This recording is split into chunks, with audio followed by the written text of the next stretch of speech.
माझा सस्नेह नमस्कार. स्वागतम सुस्वागतम. वैष्णवांचे घरी मांडलेला पाहुणचार, लांबला गजर अखंडित. जय हरी विठ्ठल.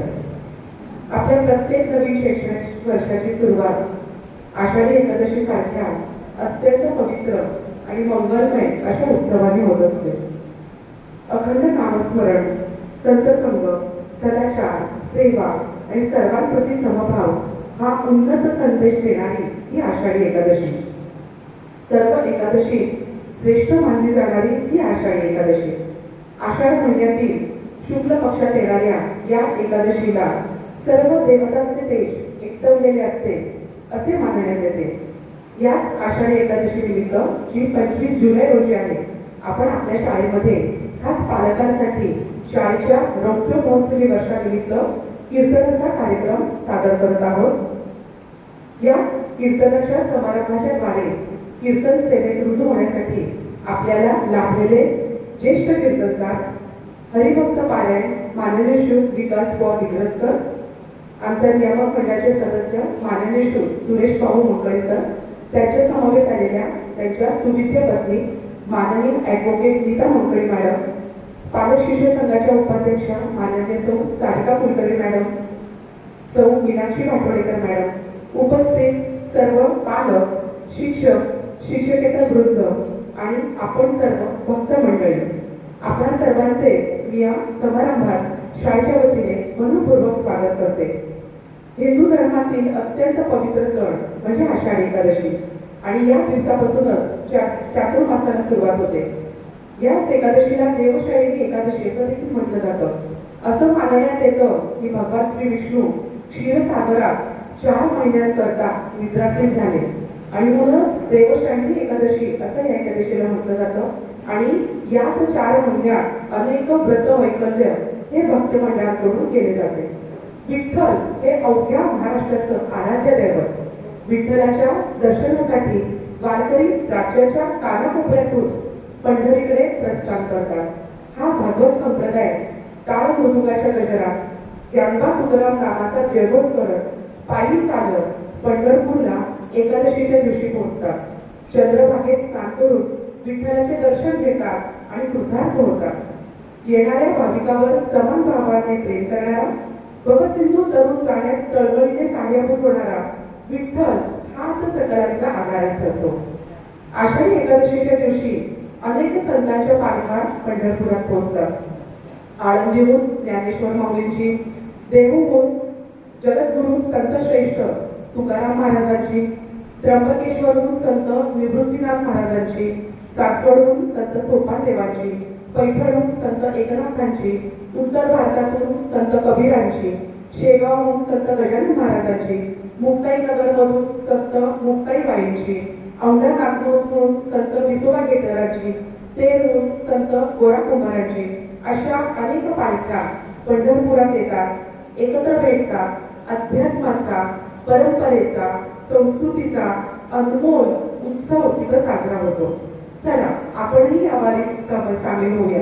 आपल्याला प्रत्यक्ष तरी या वारीत जाणे शक्य होणार नाहीये, म्हणून आपण खास आपल्या शाळेमध्ये पालकांसाठी कीर्तन महोत्सवाचं आयोजन केलेलं आहे. या महोत्सवाच्या माध्यमातून आपणही विठ्ठलचरणी आपली सेवा अर्पण करूया. आणि म्हणूनच आपल्याला इकडं कीर्तन आपले सादर करण्यासाठी तथा त्यातून आपल्याला मार्गदर्शन करण्यासाठी आपल्याला लाभलेले प्रमुख कीर्तनकार यांची मी आपल्याला थोडक्यात ओळख करून देते. हरिभक्त पारायण विकास बुवा दिग्रसकर, ते MA DED आणि BEd आहेत. ते सध्या माधव सदाशिव गोळवलकर गुरुजी विद्यालय सदाशिवपेठ पुणे येथे गेल्या 20 वर्षांपासून शिक्षक म्हणून अध्यापनाचे पवित्र कार्य करत आहेत. ते कीर्तनकार असून कीर्तन गुरु बप्प रामचंद्र बुवा भिडे यांच्याकडे कीर्तनाचे त्यांचे शिक्षण अजूनही निरंतर चालू आहे. श्री हरी कीर्तनातेचक सभा, श्री नारद विद्या मंदिर या ठिकाणी वासंती कीर्तन वर्ग तसेच कीर्तन महाविद्यालयातून त्यांनी कीर्तनाचे प्रशिक्षण घेतलेले आहे. कीर्तन विशारद पदवी देखील त्यांनी प्राप्त केलेली आहे. पुणे फेस्टिवल मधून सलग 2 वर्ष त्यांचे कीर्तन सादर झाले आहे. संघ शताब्दी निमित्त संस्कार भारती कोकण प्रांत यांच्या वतीने झालेल्या कीर्तन महोत्सवात गोळवलकर गुरुजी चरित्र कीर्तनातून सांगण्याचे भाग्य देखील त्यांना लाभलेले आहे. सध्या श्रीहरी कीर्तनोत्तेजक सभेच्या कार्यकारी सदस्यपदी ते कुशलतेने कार्यरत आहेत. आजपर्यंत अनेक कार्यक्रमांचे सूत्रसंचालन आणि निवेदन त्यांनी केलेले आहे. श्री रामायण कथा, श्रीमद भागवत कथा, श्री देवी भागवत कथा तसेच इतरही पुराणे अभ्यासपूर्ण पद्धतीने त्यांनी सांगितलेले आहेत. त्यांनी अनेक सप्ताह संपन्न केलेले आहेत. महाराष्ट्रातील पुणे, मुंबई, कोल्हापूर, सांगली, मराठवाडा, कोकण अशा अनेक जिल्ह्यांमधून तसेच आंध्र प्रदेश, कारवार, कर्नाटक सारख्या इतर राज्यातूनही त्यांची कीर्तन सेवा रुजू झालेली आहे. आस्थाकायात त्यांची 1000हून अधिक कीर्तनं सादर झालेली आहेत. गेल्या अनेक वर्षांपासून श्री नारद मंदिर, श्री अरण्येश्वर मंदिर या ठिकाणी सलग महिनाभर कीर्तन सेवा ते करत आहेत. कीर्तन क्षेत्रातील त्याचबरोबर शिक्षण क्षेत्रातील त्यांच्या योगदानामुळे अनेक पुरस्कारांनी त्यांना सन्मानित करण्यात आलेले आहे. श्री हरी कीर्तनोत्तेजक सभा पुणे यांच्या वतीने युवा कीर्तनकार पुरस्कार, अखिल ब्राह्मण मध्यवर्ती संस्था नाशिक यांच्या वतीने आदर्श शिक्षक पुरस्कार, देशस्थ ऋग्वेदी ब्राह्मण संस्था पुणे यांच्या वतीने आदर्श कीर्तनकार पुरस्कार, कैलासवासी ज्योतिराज फडके स्मृती गुणवंत शिक्षक पुरस्कार, कीर्तन प्रेमी मंडळ सहकार नगर पुणे यांच्यातर्फे ज्येष्ठ कीर्तनकार पुरस्कार, श्री हरी कीर्तनोत्तेजक सभा कीर्तन संमेलनातर्फे कीर्तन भूषण पुरस्कार, कीर्तन स्पर्धेतील शांकर पुरस्कार अशा अनेक पुरस्कारांनी ते पुरस्कृत झालेले आहेत. मी त्यांचे शाळेच्या वतीने मनपूर्वक स्वागत करते. मी आमचे नियामक मंडळ सदस्य माननीय श्री सुरेश बाबू मुकणी सर यांना विनंती करते की त्यांनी आजच्या प्रमुख अतिथींचा माननीय श्री विकास बुवा दिग्रस्कर महाराजांचा सत्कार करावा.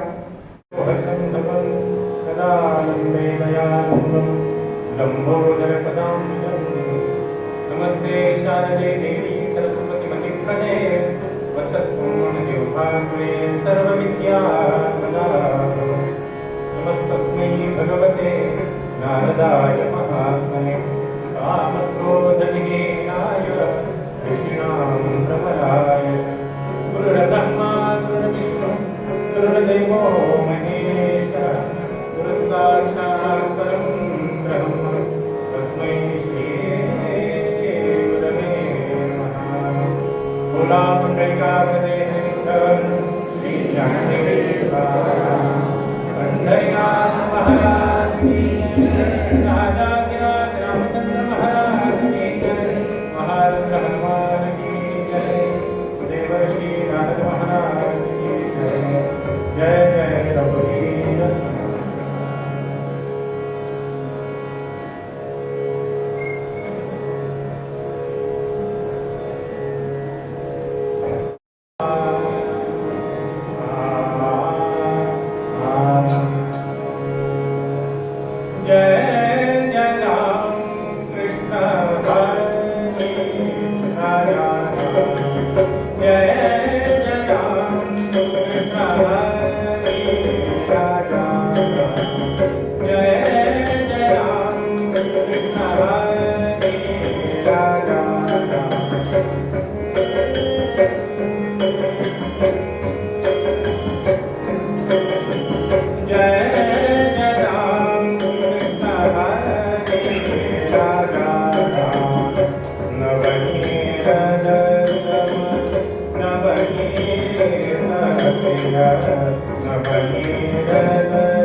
बालकृष्ण चरणी लक्ष लागो लागो बालकृष्ण चरणी लक्ष लागो लागो बालकृष्ण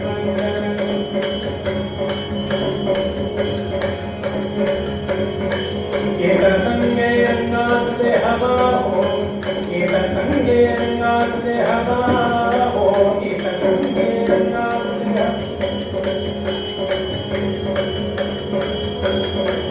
बालकृष्ण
भक्ती करी धन्य तो संसार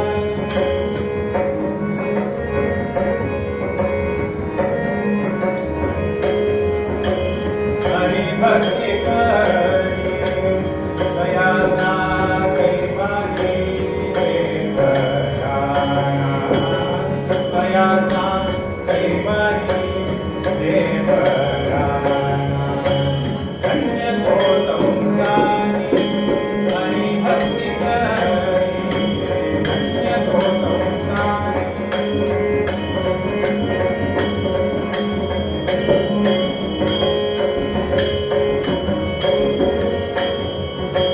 देवराया आहे जयाचे मस्तकी देवराया आहे देवराया आहे जयाचे मस्तकी दयाचे लौकी कारणानी दयाचे लौकी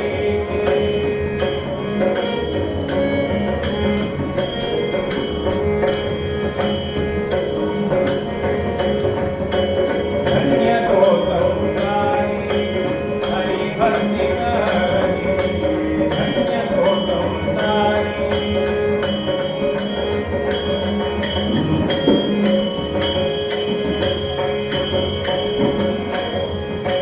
कारणाने दया कारणाने दया कारणाने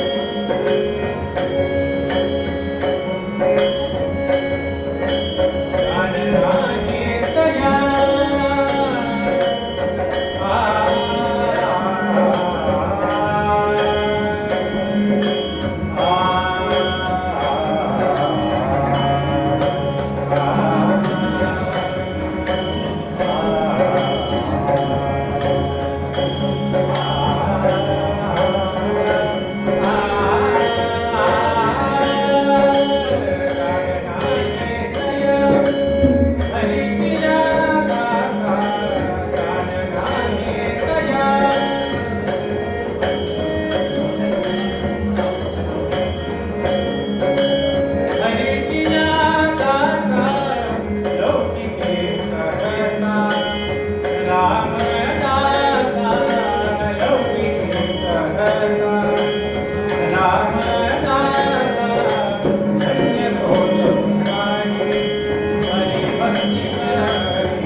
स्वस्वरूपानुसंधान भक्तिनित्य विधीयते राजाधिराज रामचंद्र महाराज की जय भगवान गोपाल कृष्ण महाराज की जय सगळ्यांचा आदर पंढरीनाथ महाराज की जय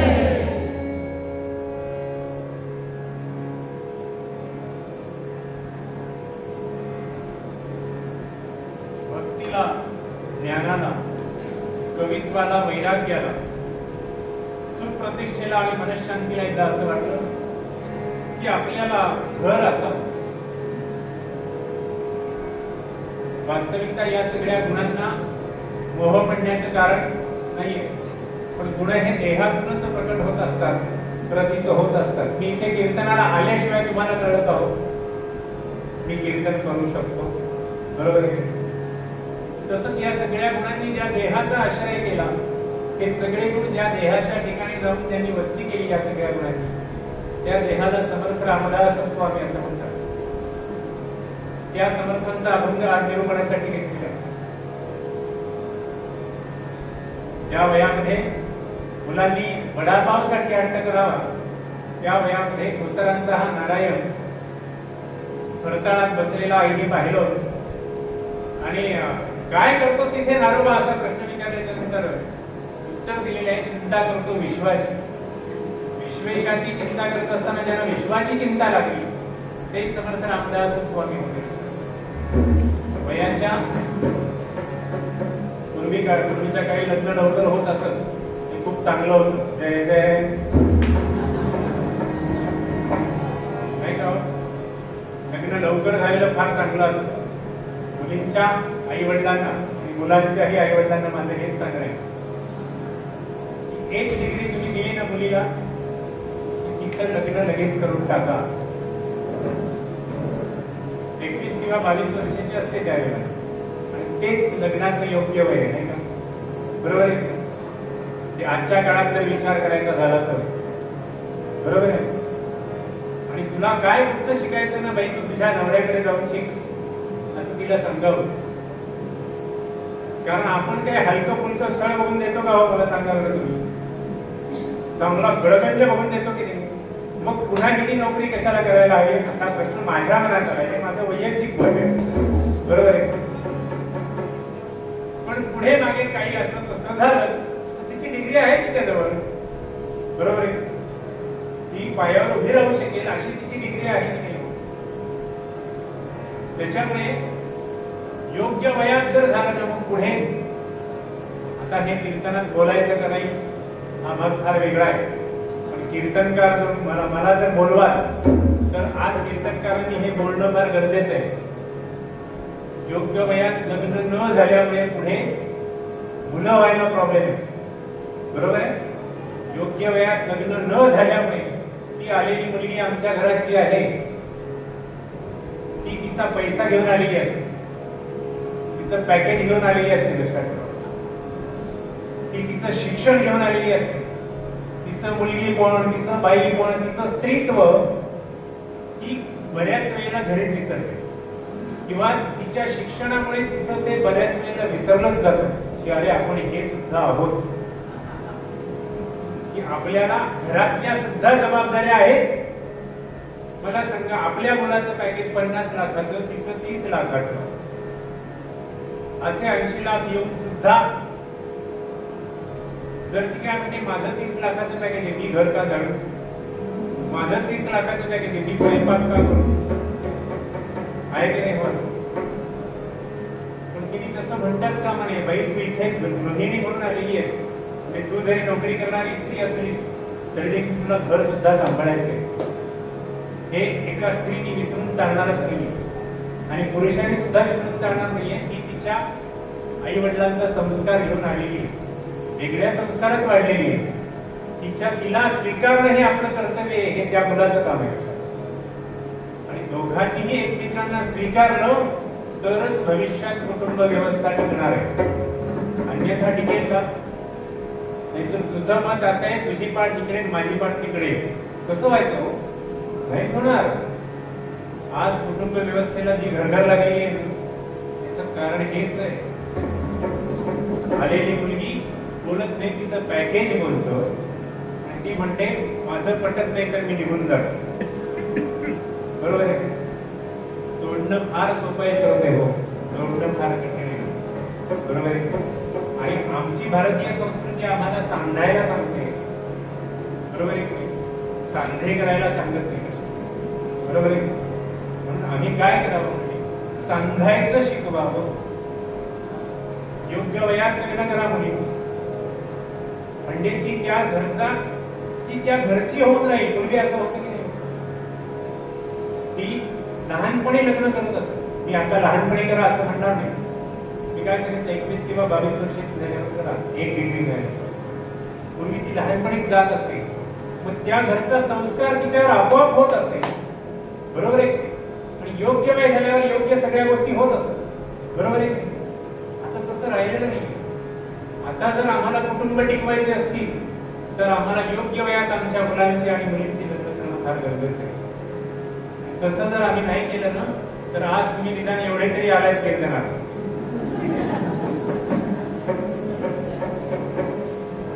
उद्या फार विदारक परिस्थिती असणार आहे लक्षात ठेवा. आज मंदिरांमध्ये आम्ही जातोय तरी पुढे आम्ही जाऊ का असा प्रश्न निर्माण होईल. त्याच्यामुळे ते लग्न योग्य वयात व्हावं असं नारायणाच्या आईला वाटलं आणि नारायणा तुझ्या डोक्यावर पडलेली अक्षत मला बघायची आहे असं राणूबाईंनी नारायणाला सांगितलं. नारायण मला डोक्यावर अक्षत पडलेली बघायची आहे ना तुला दाखवतो आणि उभे राहिलो बोहल्यावर द्विज सावधान ऐसे द्विज सावधान ऐसे सर्वत्र विवाह मंगली म्हणती ते क्या रामदासे ते क्या रामदासे आय किले त्या सदा सो प्रणती राम राम राम हरे हरे राम राम राम राम सीतापते राम राम राम राम रघुत्तम राम राम राम राम हरे हरे राम राम. सावधान शुभमंगल सावधान सावधान सावधान. ते गुरुजी ओरडून ओरडून सांगत असतात सावधान सावधान सावधान. ते बोहल्यावर उभे राहिलेले दोघे जण बेसावध असतात. वास्तविक पाहता बेसावध असण्याची गरज आहे बरं का तिथे, पण ते बेसावध असतात. बरोबर आहे आणि पडतात हो कुठे प्रपंचात पडतात धपकन. बरोबर आहे की नाही.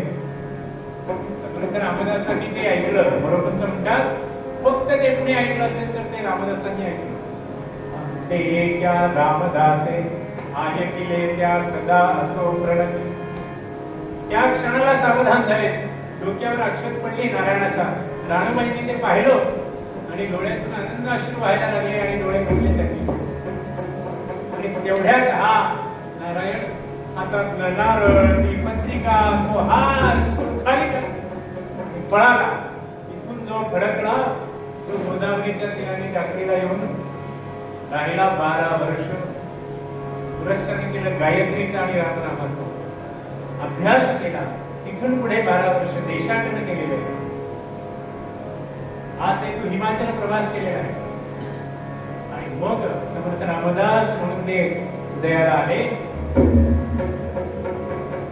ज्यांची वैराग्याची कडकडीत वैराग्याची ताकद होती शिवाजी महाराजांच्या पाठीशी आणि तुकाराम महाराजांची हरिकीर्तनाची ताकद होती. त्या काळामध्ये सज्जन आणि गड एकत्र आलेले होते. असं होत. आता गडावर जाणारे सज्जन असतीलच असं सांगता येत नाही. ते म्हणाले ढकलून देतात. जय जय.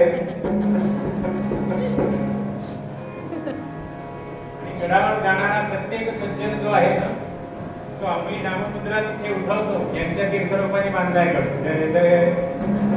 बरोबर आहे.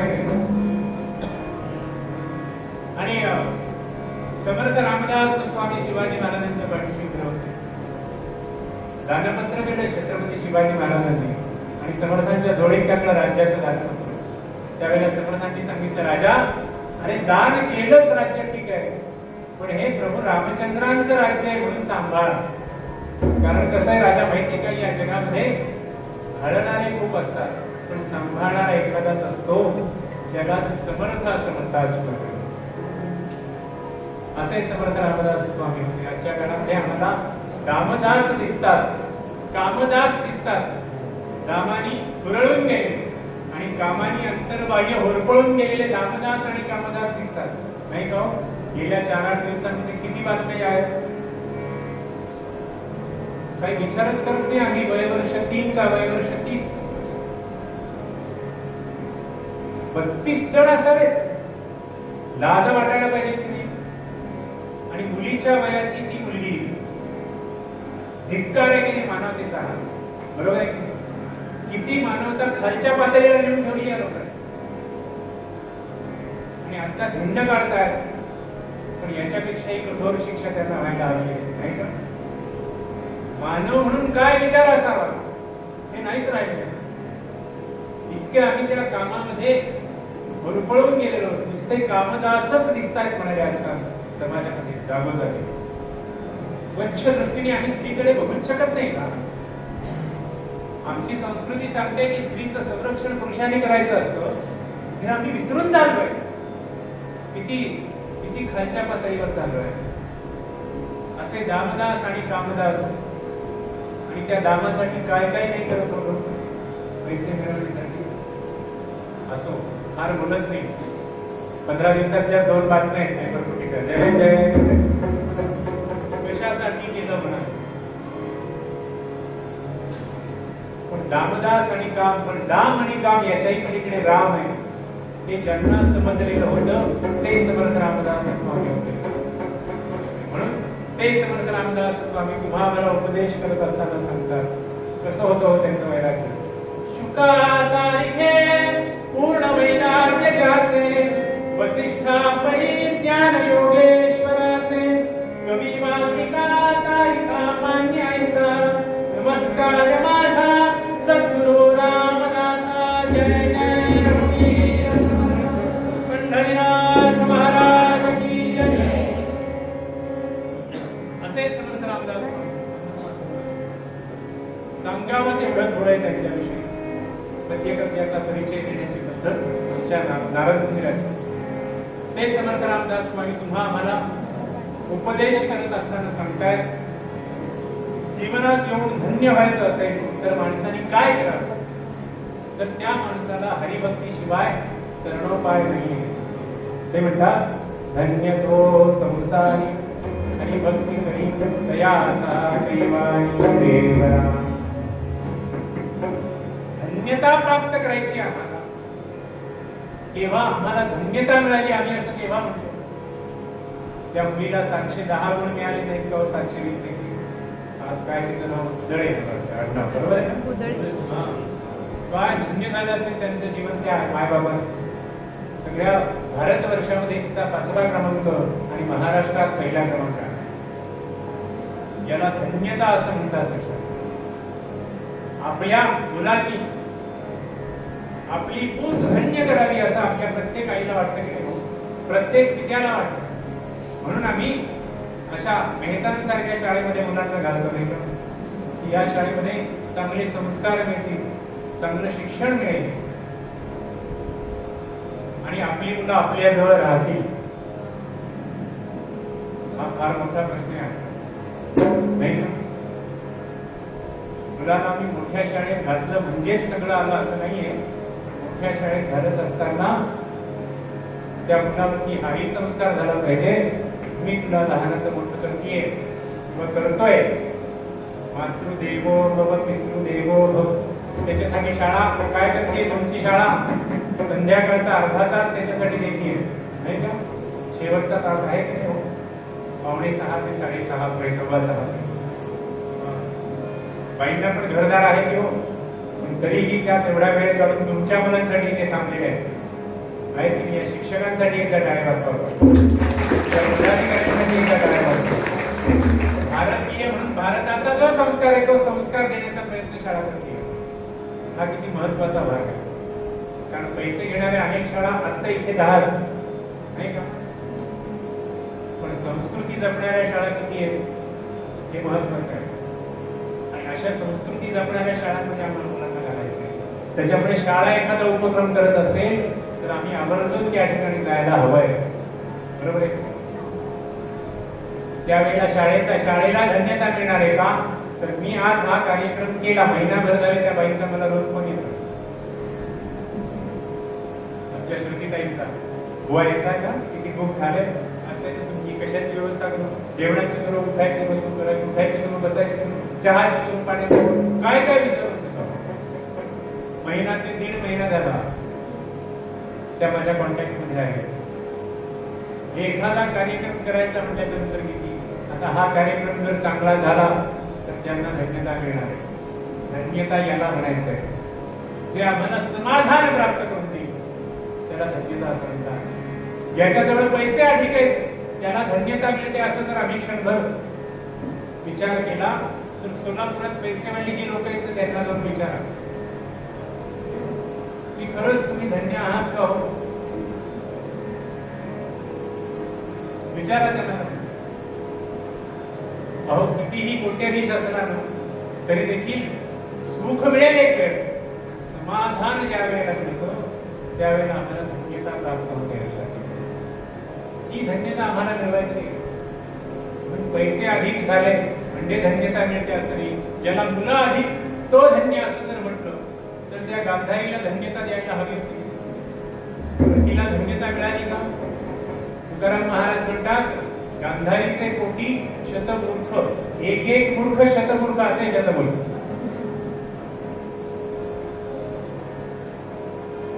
किती जपलं होतं त्या सगळ्या गर्भाला, नाही का? माहिती आपल्याला सगळ्या महाभारतीय कथा. सांभाळून गेले ते गर्भ. काय धन्यता मिळाली गांधारीला? काही नाही. मारून टाकावं लागलं त्या सगळ्यांना शेवटी. कारण अधर्माचं राजकारण करत होते. म्हणाले आम्हाला हे करायचं नाही, आम्हाला आमच्या मुलांना धर्म शिकवायचा आहे. बरोबर आहे? म्हणून आमच्या मुलांना सोबत घेऊन आम्ही मंदिरात जावं, आमच्या मुलांना सोबत घेऊन आम्ही कीर्तनाला जावं, आम्ही प्रवचनाला जावं, आम्ही वारीसोबत एक 10 किलोमीटर 5 किलोमीटर जेवढं शक्य आहे आम्हाला तेवढं घेऊन चालावं. सोलापूर जिल्ह्याची ती सांस्कृतिक वैभव आहे, नाही का? पांडुरंग तुमच्या जिल्ह्यात, याच्यासारखं दुसरं भाग्य काय? 16 मुलं एकत्र आलेलं हे सोलापूर. अनेक संस्कृती या ठिकाणी आहे, नाही का? त्या सोलापुराची आम्हाला सगळी राखायची आहे ना, संस्कृती राखायची. आम्ही त्याच्यातला हा एक भाग नाही का?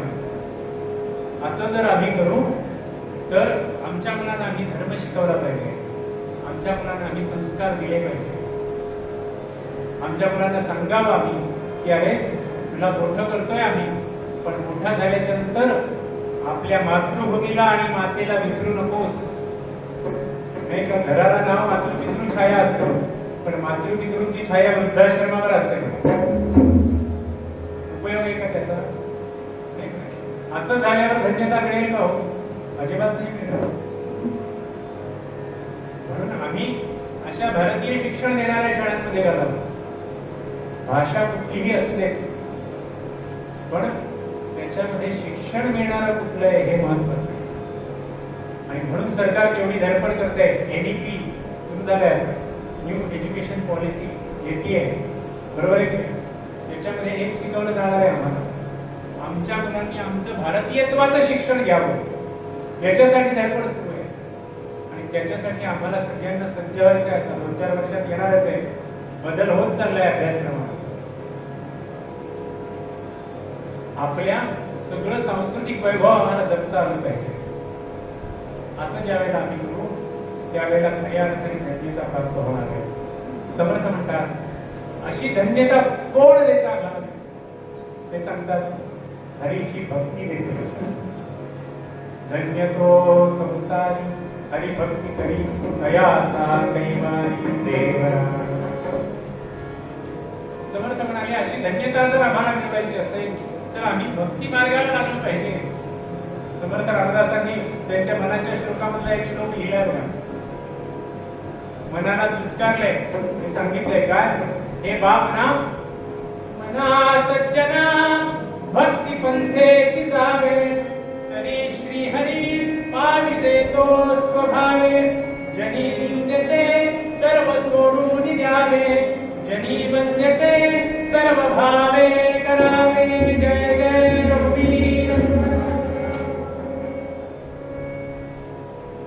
ते मना सज्जना असं म्हणतात, हे सज्जन मना असं म्हणतात. आणि हे मना तू सज्जना कुठे जाण्यासाठी? भक्ती मार्गाला जाण्यासाठी. तू सज्ज आहेस ना? असं ते त्या मनाला चुकारतायत, भक्ती मार्गाने जायला सांगतायत. भक्ती नेमकं कशाला म्हणायचं?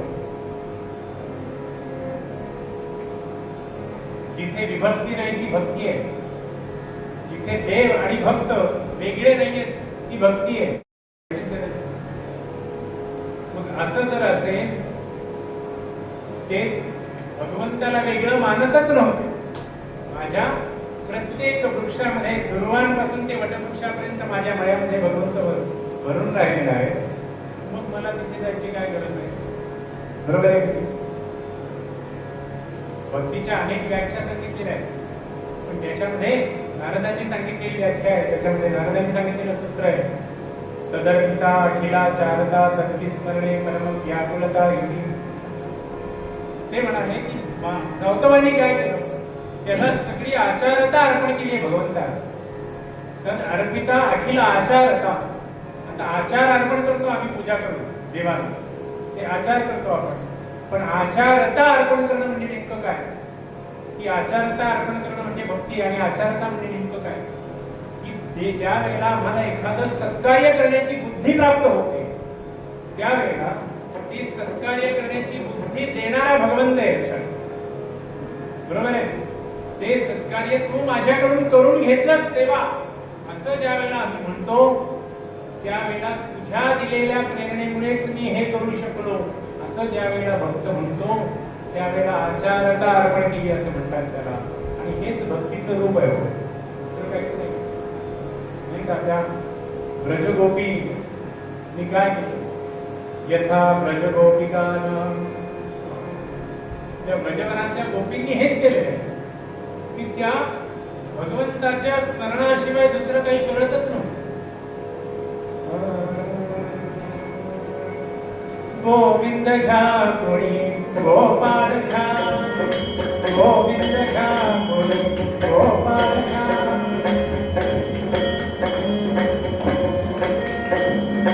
गोविंद घ्या कोणी गोपाळ घ्या, दामोदर घ्या कोणी श्रीकृष्ण घ्या, गोविंद घ्या कोणी गोविंद घ्या, गोविंद घ्या कोणी गोपाळ घ्या. असं ते कधी म्हणायचं. त्यावेळेला ते दही दूध विकायच्या केली, त्यावेळेला त्यांनी दही घ्या दूध घ्या असं म्हणलं. गोविंद घ्या, गोपाळ घ्या, दामोदर घ्या, कान्हा घ्या, कृष्ण घ्या असंच म्हणाले त्या. आणि त्या प्रत्येक क्षणी त्यांनी भगवंताचं स्मरण केलंय. आणि असं झालं, एकदा देवाच्या पोटात दुखायला लागलं. सगळ्यांना दृष्टांत माहिती असेल कदाचित, पण तरी पुन्हा ऐका.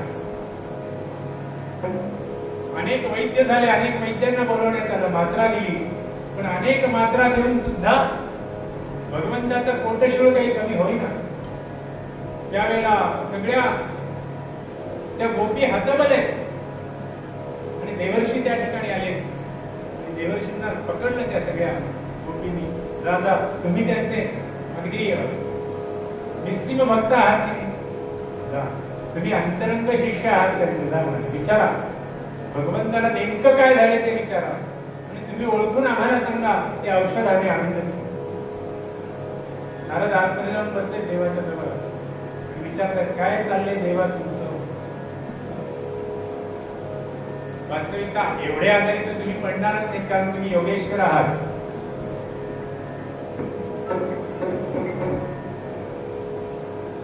कारण तुम्हाला जरेचं भयच नाहीये, तुम्ही निर्जर आहात म्हणाले. मग तुमचं हे काय चाललंय, कोणती लीला आहे, याच्यावरती औषध काय आहे, बाहेर आले हो नारद. सगळ्या गोपींनी परत पकडला नारदांना, विचार करा देवर्षे काय सांगितलं देवाने. त्यावेळेला कानात सांगतायत देवर्षी की देवानी असं असं सांगितलं. आणि ह्या लगेच गेल्या हो आतमध्ये. काय सांगितलं होतं, भगवंताने सांगितलं होतं, जो भक्त त्याच्या चरणांची धूळ मला पाण्यात कालवून देईल, ती मात्र माझ्या पोटशुळाला लागू पडेल. आणि असं त्या गोपी पळायला लागल्यावर नारद म्हणतात, अगं थांबा थांबा थांबा, तो पायाची धूळ का तुम्ही भगवंताला बांधणार आहात असं म्हटल्याच्या नंतर, अगं ऐका तरी, असं जर केलं तर रवरव नरकात जाऊन पडाल असं नारद म्हणतात. त्यावेळेला त्या म्हणतात, रवरव नरकापेक्षा अजून कुठला वाईट नरक आहे का नारदा सांगा. त्या नरकात जाऊन पडायची वेळ आली तरी चालेल, माझ्या भगवंताला बरं वाटलं पाहिजे. गेल्या हो आणि औषध दिलं भगवंताला, भगवंताला फार बरं वाटलं. हा भक्तीचा परिणाम लक्षात. याला म्हणायचं भक्ती. अशी भक्ती करणारा जो आहे. कबीरांच्याकडे लोक आले आणि लोकांना आश्चर्य वाटलं, ठाई ठाई शेल्यावरती दिसले रामनाम वगैरे वगैरे, आम्ही सगळं ऐकतोय, तुमच्या इथे तोच येऊन बसतो आणि इकडून इकडून इकडून इकडून सगळं ते सुतकताई करतो म्हणाले. तो मग असा करणारा तो देव कसा काय, किती श्रेष्ठ आहात तुम्ही, तुमच्या चरणांचा भक्तीचं तीर्थ आम्हाला घेऊ द्या, असं म्हणून लोक कबीरांच्याकडे गेलेले. त्यावेळेला कबीर म्हणतात की अरे थांबा, काय माझं कौतुक करताय तुम्ही, माझं कौतुक करू नका. त्या गोपींना बघा म्हणाले, कबीर कबीर क्या कहत हो, कबीर कबीर क्या कहत हो, जा जमुना के तीर, एक एक गोपी के प्यार में, एक एक गोपी के प्यार में बह गए कोटि कबीर. भजो रे भैया राम गोविंद हरि, भजो रे भैया राम गोविंद हरि, भजो रे भैया राम गोविंद हरि. अशी भक्ती करणाऱ्या त्या गोपिका श्रेष्ठ आहेत, मी श्रेष्ठ नाहीये असं कबीरांनी सांगितलेलं आहे. म्हणून त्या गोपिकांच्या प्रमाणे जर आम्हाला काही करता आलं तर आम्ही करावं, अशी भक्ती करणाऱ्या त्या गोपिका धन्य आहेत. समर्थ रामदास स्वामी सांगतात, अशी भक्ती करणारा जो आहे तो जीवनात धन्य होतो. धन्य तो संसारी हरिभक्ती करी दयाचा दैवानी देव. आम्हाला आमच्या मुलांना कोणती भक्ती शिकवायची, आमच्या मुलांना आम्ही राष्ट्रभक्ती शिकवावी. देवाची भक्ती तर शिकवाच, मी मगाशी म्हणल्याप्रमाणे त्यांना देवळात घेऊन जा, कारण संस्कार हा करावा लागत नाही, तो होत असतो, नाही का. मला आठवतं माझे बाबा पूजा करत असताना रामरक्षा म्हणत असत. आई संध्याकाळी दिवा लावत असताना मारुती स्तोत्र म्हणत असे. आई संध्याकाळी शुभंकरोती म्हणत असे. आम्ही घरात उन्हाळ्या करत असतो, पण आई बसलीये देवासमोर म्हटल्याच्या नंतर आम्ही जाऊन तिच्या जवळ बसत असतो. त्याच्यामुळे माझं पालकांना एवढंच सांगणं आहे, सगळे पालक माझ्याकडे येतात, मी पण शिक्षक आहे, 23 वर्ष शिकवतोय आज. हो काय सांगायचं सर, हा अजिबात एका जागेवर बसतच नाही. काय सांगतो तुम्हाला, हा रामरक्षा म्हणतच नाही. तुम्ही गीतेचा 12वा अध्याय ठेवलाय, 15वा ठेवलाय, काय सांगतो तुम्हाला, हा म्हणतच नाही. त्यांना विचारलं तुम्ही किती म्हणता, तुम्ही देवासमोर बसून शुभंकरोती म्हणता का, तुम्ही इकडे हातात मोबाईल घेऊन रील्स चालले. बाबा आले ऑफिस मधून, इथे हात पाय धुतात करे सोडून द्या, पण हात पाय धुतल्याच्या नंतर सोफ्यावर बसले, अगा जरा पाणी आणून दे, अगा जरा चहा आणून दे, असं होतं की. आणि मग हे आपले चुकवत, आणि तो बाबाची नक्कल करता लेख होते, त्या लोढाला टेकून बसतो, गुढग्यावर पाय ठेवतो आणि असं असं जय जय. हा झालेला संस्कार आहे, हा केलेला आहे का, मला सांगा. तुम्ही दिलाय का त्याच्या हातात मोबाईल, नाही दिलाय, तुमच्या कृतीने दिलाय. मुलांचं मन अनुकरणीय असतं, म्हणून आई वडिलांनी चांगलं वागलं पाहिजे. आजच्या आई वडिलांनी चांगलं बोललं पाहिजे. ते जर केलं तर त्यांच्या ते करणार आहेत, आपण केलं तर ते करणार आहेत. म्हणून आम्ही आमच्या घरामध्ये प्रत्येक सण व्यवस्थित साजरा करतो.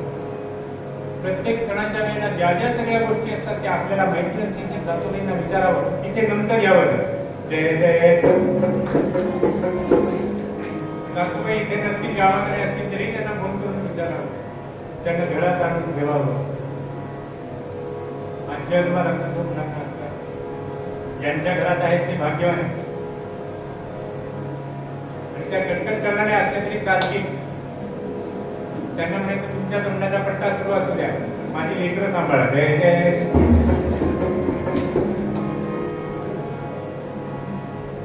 तुमच्यामुळे माझी लेकरं, इथे माझी मुलं काय होणार आहेत, कोण करणार. तात्पर्य एवढंच सांगायचं की आम्ही आमच्या मुलांवरती भक्तीचा संस्कार करायचा आहे. आम्हाला त्यांना राष्ट्रभक्ती शिकवायची आहे. जर आम्ही त्यांना राष्ट्रभक्ती मातृपितृभक्ती शिकवली नाही तर ते परदेशात जायला तयारच आहेत. लोक अभिमानाने सांगतात परदेशात गेल्यावरती काय होतं वगैरे वगैरे, पण त्या लोकांना मला एक विचारायचं आहे, तुम्ही तुमच्या आई वडिलांना सोडून तिकडे जाऊन बसलाय. आई वडिलांचं जबाबदारी जी आहे ती तुमची तुमच्यावरती आहे. त्यांना वृद्धाश्रमात ठेवणं किंवा त्यांच्यासाठी केअर टेकर ठेवणं ही तुमची जबाबदारी नाही. त्यांनी तुम्हाला मोठं करण्यासाठी आपल्या ग्रहाचा कोड करून वापरवलं. तुम्ही मात्र 10, 15 वर्ष, 20 वर्षे, हा जगाचा वैयक्तिक प्रश्न आहे.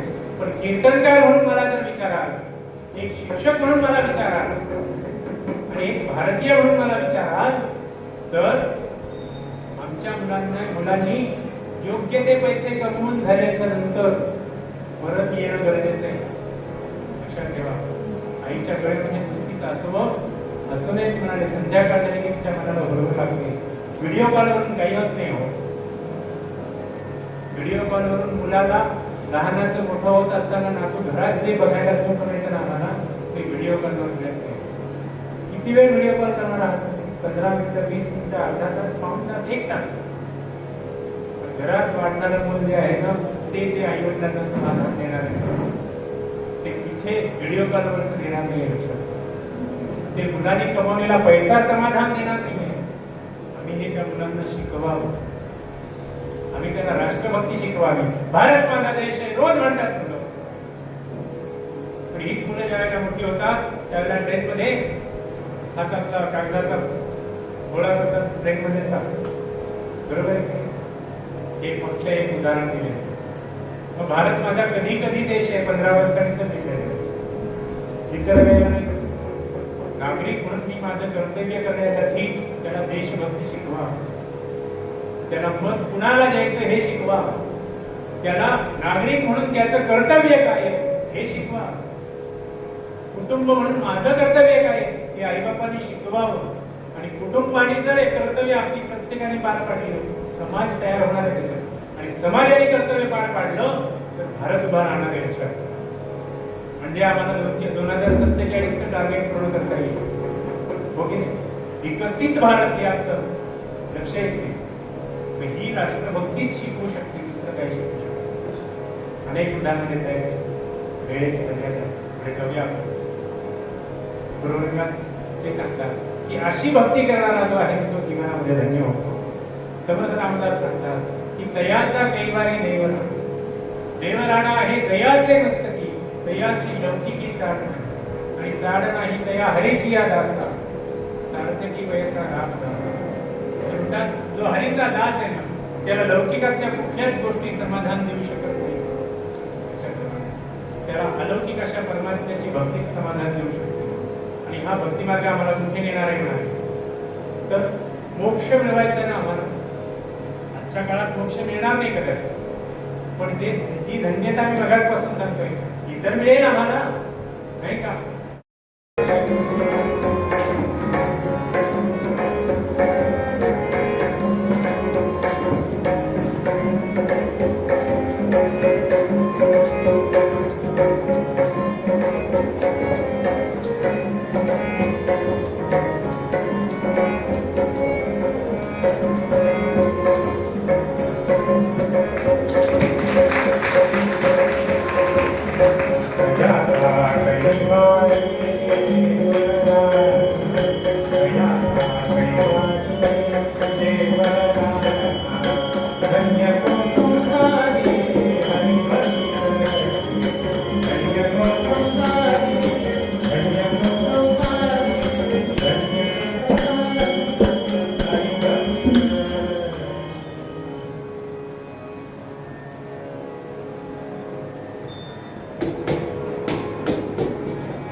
जगन्नाथ मेहता स्कूलमध्ये शाळेमध्ये बरोबर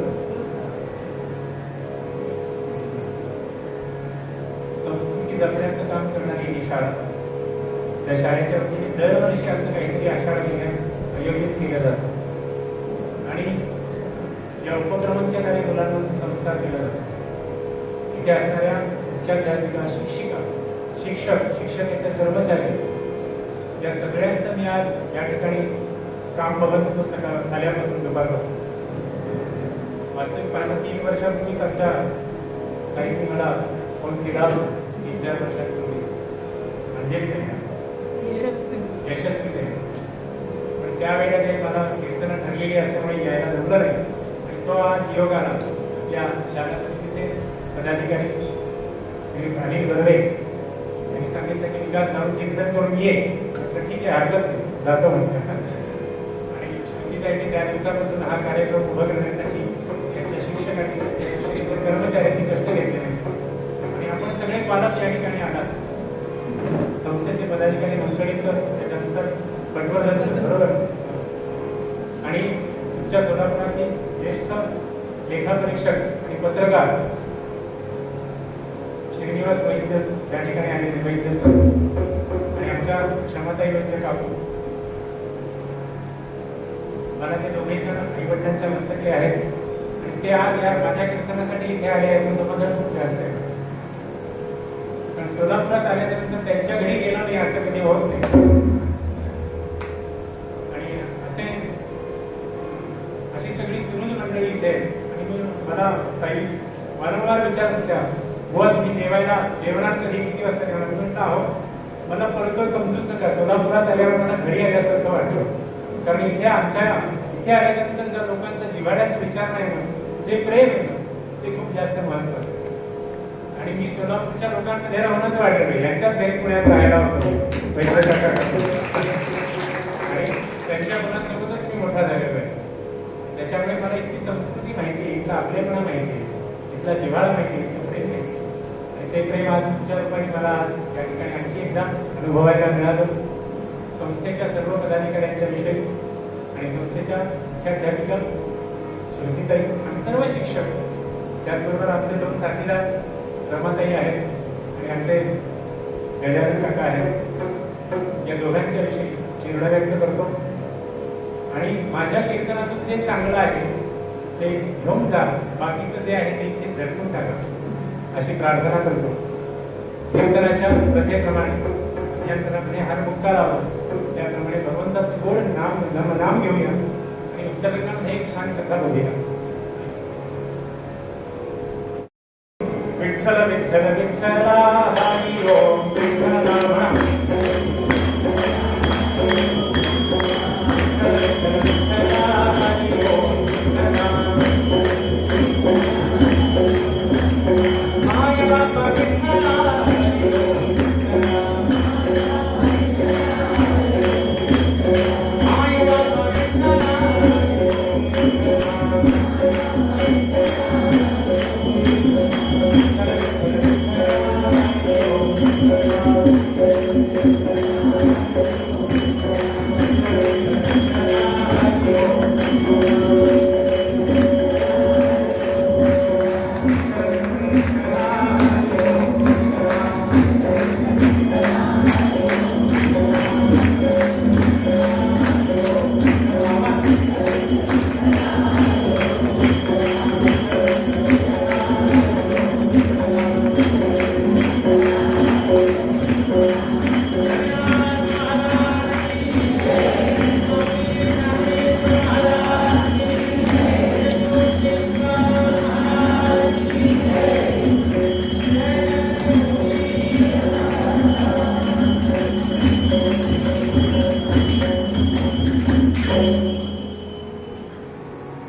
दुष्काळाच्या सावटामध्ये पंतांच्या दारासमोर येऊन उभे राहिले.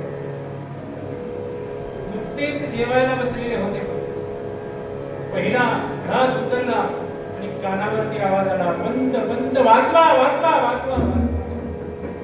आणि आतमधून बाहेर आले. दिंडी दरवाजा उघडून मोठ्यावर येऊन उभे राहिले आणि पाहतात तो ही मोठी जनता, ज्यांचं पोट पाठीला जाऊन चिकटलंय आणि प्रत्येक हाड मोजता यायला लागले. अशी अवस्था दुष्काळाने पीडित झालेली ती जनता. पंत आज आमच्यावर ही वेळ आली, आम्हाला वाचवा या संकटात. दुष्काळ पडल्याच्या नंतर कुणाला शरण जायचं? तर त्या पृथ्वीला शरण जायचं, त्या अवनीला शरण जायचं. बरोबर आहे की नाही? अन्न वस्त्र निवारा असं देणारी ती अवनी. बरोबर आहे की नाही? त्या पृथ्वीला शरण गेले तर त्या पृथ्वीने सुद्धा कपाळावर आठ्या निर्माण केलेल्या होत्या, जमिनीला सुद्धा भेगा पडलेल्या होत्या. वृक्षावरती लतावरती वेलींवरती पल्लव सुद्धा शिल्लक राहिलेला नव्हता. सगळी झाडं शुष्क झालेली होती. जनावर पटापटा मरायला लागलेली होती. आणि अशा या दुष्काळाच्या काळात पंत आम्हाला तुम्हीच केवळ वाचवू शकता अशी प्रार्थना ती लोक करतायत. पंत म्हणतायत थांबा थांबा लोक हो थांबा. आणि पंत आत वळले आणि पांडुरंगाच्या समोर जाऊन बसले. कसं आहे माहिती का, प्रपंचात आणि परमार्थात आत वळणं फार महत्वाचं असतं लक्षात. कारण प्रपंचामध्ये केवळ सुखासाठी धडपड करतो माणूस, बरोबर आहे की. आणि केवळ ते सुख माझ्या इंद्रियांना व्हावं असंच त्याला वाटतं.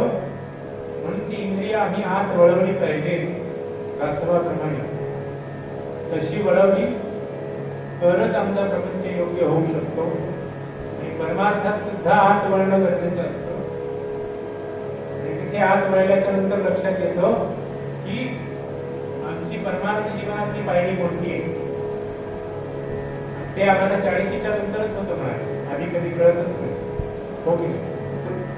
त्याच्यामुळे योग्य वेळेला आत वळणं गरजेचं आहे. पण आत वळे आणि पांडुरंगाच्या समोर जाऊन बसले. नुकतेच कारकुनाचे कमाविस्तार झालेले होते आणि नाव काय होतं, भक्तराज सद्विप्र दयाळू, भक्तराज सद्विप्र दयाळू, भक्तराज सद्विप्र दयाळू, धर्ममूर्ती नामा भक्तराज सर्विप्र दयाळू, भक्तराज सर्विप्र दयाळू, भक्तराज धर्ममूर्ती दामाजी बेदर सेवा करके विठ्ठल चरणों पर जोराजी. ज्या गावाला मंगळाने वेढा घातलेला होता असं मंगळवेढा नावाचं गाव. आणि त्या मंगळवेढ्याचे हे कमाविसदार होते कशा. आणि भक्तराज होते म्हणा, सद्विप्र होते आणि दयाळू होते. आणि आलेल्या प्रत्येकाचं अतिथी अभ्यागताचं स्वागत करणं हा त्यांचा धर्म होता.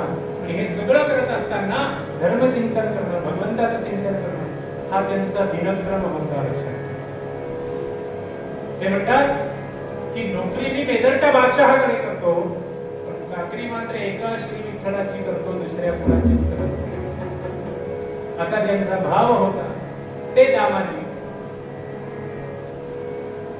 नावात दाम होता, पण त्या दामाच्या विषयी मनात काम नव्हता म्हणाले लक्षात.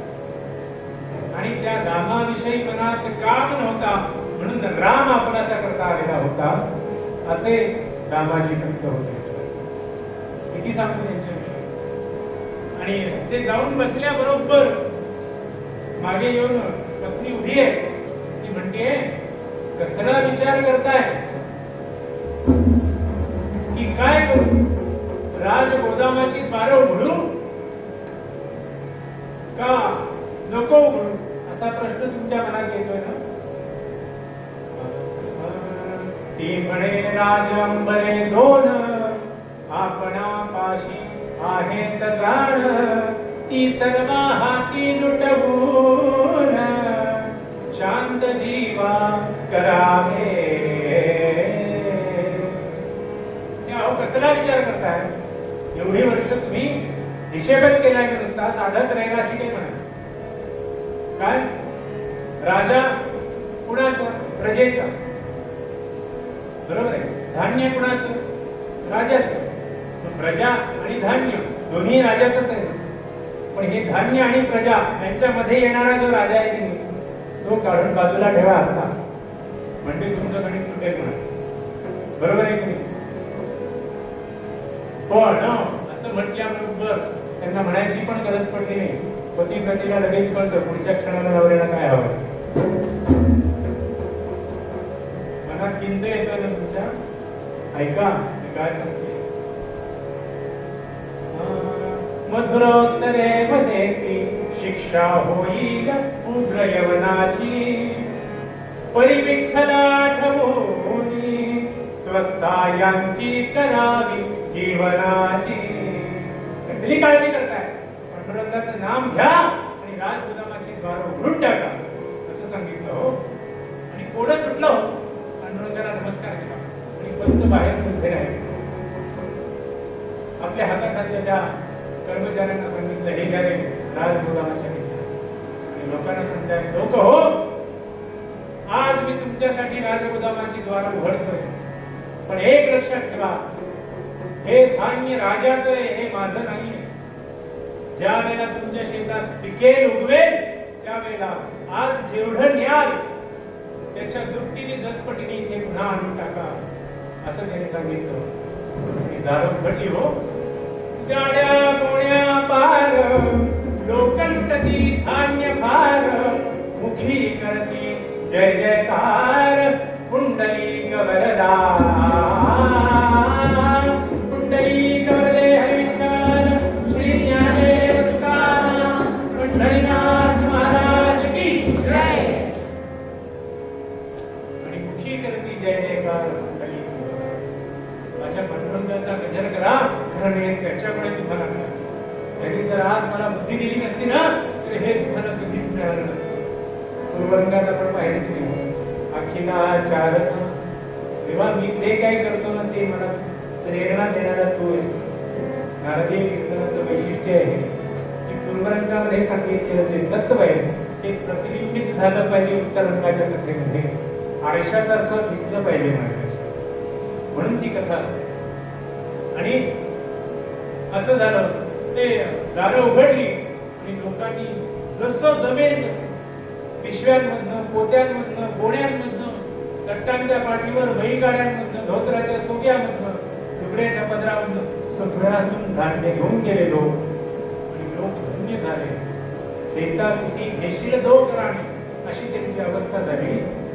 आणि जगन्नाथ तृप्त झाला असं दामाजी पंतांना वाटलं.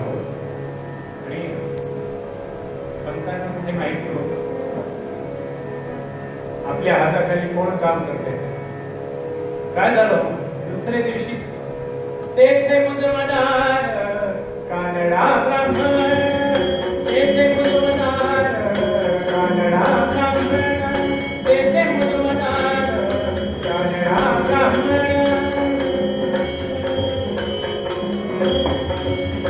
निर्यादली होना पाठली, निर्यादली होना पाठली, तेथे मुजमदार कानडा ब्राह्मण, तेथे मुजमदार, तेथे मुजमदार, तेथे मुजमदार कानडा ब्राह्मण. त्यांनी फिर्याद दिली हो, ती पाठवली. एकाने लिहिली, दुसऱ्याच्या हातात दिली, तिसऱ्या दरबारातल्या कारकुनाच्या हातात ती गेली आणि चौथ्या राजाने ती ऐकली. किती बदल झाला असेल त्याच्यामध्ये. राजाने ती ऐकल्याबरोबर राजाने हुकूम दिला आहे, ले आओ वह दामादी को, ले आओ वह दामादी को आंगन पाव मंगाए. अरे ले आओ वह दामादी को आंगन पाव मंगाए. उड़ानियो तो खनके मुकसो, उड़ानियो तो खनके मुकसो, माते फूल धरावे, माते फूल धरावे.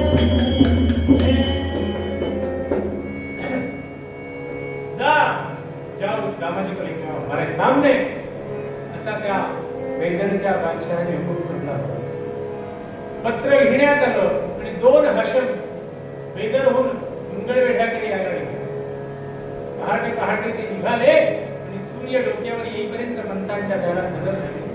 पंत हमाय है वेदर. पंत नुकतेच जेवून पहुडले होते, बाबाकुक्षी घेत होते आणि आतमध्ये पंतांची पत्नी. आता जेवायला बसणार तेवढ्यात तो आवाज कानावरती आला. त्या हशमांनी आणलेला जो खलिता होता तो ओसरीच्या पायऱ्यांवरती ठेवला. बाई उठून आल्या आणि सांगितलं हातपाय धुवून घ्या, पानं वाढते म्हणे. माहिती होतं खलित्यामध्ये काय. 12 वाजता दारावर आलेला जो अतिथी असतो ना, देवासारखा असतो लक्षात. त्याची यादी कोणती आहे, त्याचा वर्ण कोणता आहे, अशी कुठलीच गोष्ट आमची भारतीय संस्कृती लक्षात ठेवत नाही. फक्त मानवता हेच लक्षात ठेवतो. बरोबर आहे. आणि त्या दोघांना जेवायला वाटलं, कलिता उचलला आणि पांडुरंगाच्या समोर घेऊन ठेवला. जेवण गेलंच नाही, पण पंत उठले, माध्यान्ह केलं, हस्तपाद भिक्षाटन केला आणि आता माध्यान्ह संध्या करावी म्हणून पळी भांड समोर घ्यायला लागले. एवढ्यात समोर ठेवलेला कलिता दिसला. सांगितलं, लक्षात आलं, राजाचा हुकूम आलाय, निघावं लागणार म्हणून. मागे बाई उभे डोळ्यात पाणी आले. फक्त उठले, हो संध्या सुरू केली. अंगरखा घातला, पूर्ण घेतला अंगावरती, डोक्यावरती पगडी ठेवली आणि निघाले.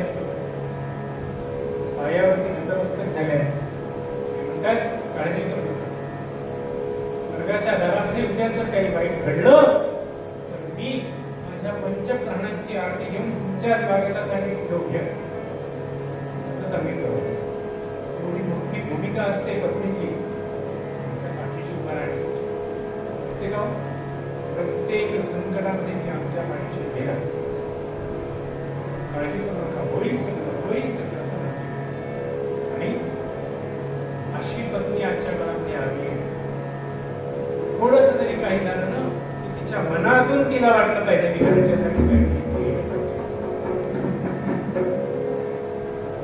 हा संस्कार होणं गरजेचं आहे.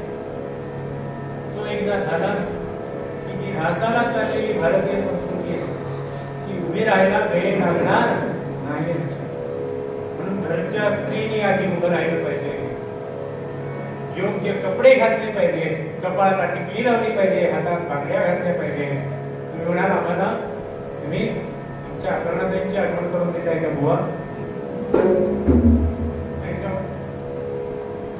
त्यांनी अत्यंत अधिकारीपणे महाराष्ट्राला, भारताला ओळखून सांगितलं की बाई गं, अंगभर कपडे घाल बरं का, त्याच्याशिवाय तुझं संरक्षण होणार नाही. नाहीतर असे 32 उदय येतील रोज. हे जर व्हायचं नसेल तर आई म्हणून, स्त्री म्हणून मी कसं वागलं पाहिजे हे घरातल्या गृहिणीला लक्षात आलं पाहिजे. बरोबर. पंतांनी आपल्या पत्नीचा हृदय निरोप घेतला, पंत निघाले आणि बाहेर दार उघडल्याबरोबर पाहतात हे पंचक्रोशीचे लोक त्यांच्यासमोर उभे. आमच्या पंतांना घेऊ नका.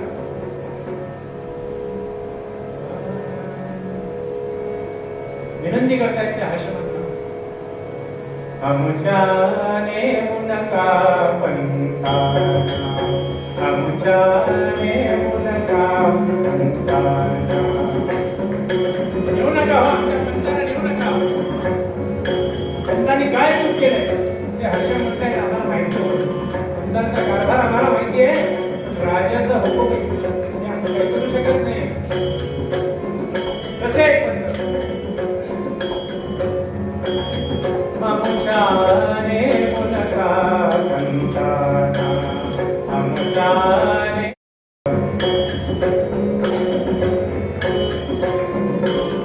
दुःखी जीवा सुखी करीत तो देवांचा देव पहावो.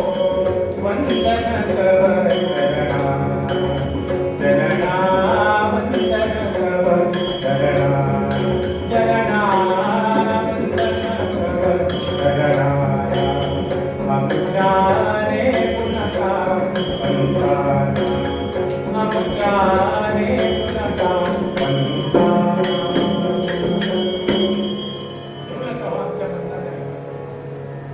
असं सांगताय. आणि वेशीवरती की हजारो लोक पंतांना हृदय निरोप देत आहेत, ज्याप्रमाणे भगवान गोपाल कृष्णाला त्या गोपिकांनी दिलेला होता तसा. पंत निघाले, मंगळपेढ्यातून बाहेर पडले आणि जात असताना चंद्रभागेचं वाळवंट दिसायला लागलं, तिचं पात्र दिसायला लागलं आणि चम चम चम चम असताना तो गरज दिसायला लागला. त्या हर्षवर्धनला विनंती केली, हात जोडले, एक वार जाऊ का बघ, उद्या मी पांडुरंगाला भेटू शकेल का याची शंका आहे माझ्या मनात. फक्त एक वार पांडुरंगाला डोळ्यात भरून घेतो, मनात भरून घेतो आणि तुमच्यासोबत येतो असे म्हणतायत पंत. विचारायची गोष्ट झाली काही. त्या काळामध्ये विश्वास नावाची चीज होती हो. पंतांनी धावत गेले होते त्या चंद्रभागेत. लेकरू आईकडे कसं धावत जातात असे धावत गेले. चंद्रभागेकरिता एक स्नान तुझे दोष गळती गांडोरा, मग तू अपघाती सुखरूप होसी, जन्मजन्मीचे दुःख विसर. असं ते अशी ती चंद्रभागा. आम्ही जावं तिथे, स्नान करावं. पंतांनी हस्तपाद प्रक्षालन केले, घाट चढायला लागले आणि धावतच गेलो. आज म्हणतो डोळे भरून भगवंताला पाहिलं आणि विचार करताय, देवा आणि नंतर तुला भक्त येईल का? डोळ्यात साठवले, मनात साठवले भगवंताला आणि विनंती करताय, देवा उद्या तुझं दर्शन घ्यायला मी येऊ शकणार नाहीये, फक्त तुझ्या चरणांजवळ स्थान द्यायला मी पाहिजे. बाहेर आले आणि बाहेर येऊन बसलेले जाऊनी देवालयिका घेऊनी चरणावरी भुजाभार, यवना परार्थ कृतमी सदया निज प्रीत आज सांभाळ. देवा अरे तुझं प्रीत आहे ना.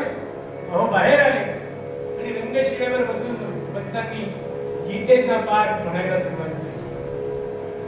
धर्मक्षेत्रे कुरुक्षेत्रे समवेतायुत्सवा मामकाः पांडवाश्चैव किं कुर्वत संजय. एक एक श्लोक पुढे जातोय, एक एक अध्याय पुढे जातोय आणि कर्मण्येवाधिकारस्ते मा फलेषु कदाचन मा कर्मफल हेतुर्भर्माते संकोत्स्वकर्मणि. हा श्लोक ऐकायला येतोय भगवंताला. मी सांगितलेली गीता अर्जुनाने हा मलाच का सांगतोय पुन्हा? आणि प्रश्नच विचारला हो या श्लोकाच्या द्वारे, आम्हाला कर्म प्रवृत्त करणारा तूच आहेस, बरोबर आहे की नाही? आणि कर्माचं येईल ते फळ भोगायला लावणार नाही तूच आहेस, बरोबर आहे की नाही? आणि पुढचा श्लोक कालावधी आला कुठला? अनन्याश्चित्तयन्तो मां ये जनाः परिउपासते तेषां नित्याभियुक्तानां योगक्षेमं वहाम्यहम्. हा श्लोक ऐकला मात्र आणि आता मात्र भगवंत म्हणाले, नो आता इथे काही थांबायचं नाही. जो अनन्यतेने तुला शरण येतो, जो अनन्य भावाने तुझी भक्ती करतो, त्याचा योगक्षेम वाहण्याचं काम तूच करतोस की नाही? योगक्षेम कशाला म्हणायचं? संध्याकाळचं 12 वाजता पानामध्ये आणि सकाळचं 12 वाजता आणि संध्याकाळचं 7 वाजता पानात आलं म्हणजे योगक्षेम झाला का? नाही म्हणा. योग कशाला म्हणायचं? अप्राप्यस्य प्रापणमिति योगः तद् रक्षणमिति क्षेमः. म्हणजे जे आमच्या जीवनामध्ये न प्राप्त आहे त्याचा योग आमच्या जीवनामध्ये येणं आणि ती गोष्ट आम्हाला मिळणं याला योग असं म्हणतात. आणि त्याचं रक्षण होणं याला क्षेम असं म्हणतात. लक्षात. म्हणजे आमच्या मनामध्ये असलेलं सुख समाधान जे आहे ते आम्हाला मिळणं याला योग म्हणायचं आणि ते समाधान जाईपर्यंत टिकून राहणं याला क्षेम असं म्हणायचं. भगवंतानी हा श्लोक ऐकला मात्र आणि तुंकन उडी मारली हो खाली. ते म्हणाले आता काही इथे थांबणं शक्य नाहीये. तुम्ही काय केलं हो? मागच्या मंदिरात गेले आणि जाताना कोणता वेश केला? काळी भोंगळी काळी काठी काळी भोंगळी काळी काठी काळी भोंगळी काळी काठी काळा गोरा कंठी काळा गोरा कंठी भक्तांचा तो प्रभू हरीश्वर दीन बने जगदेवी रामा दीन बने जगदेवी रामा दीन बने जगदेवी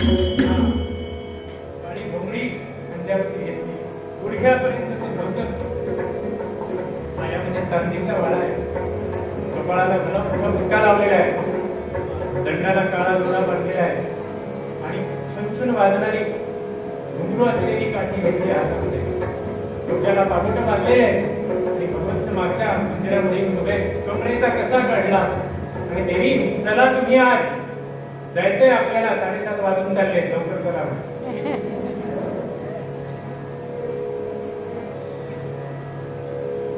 मला पैसे देऊन बोलवले बरं का, त्याच्यामुळे थोडा वेळ गेला तरी बसा. जय जय.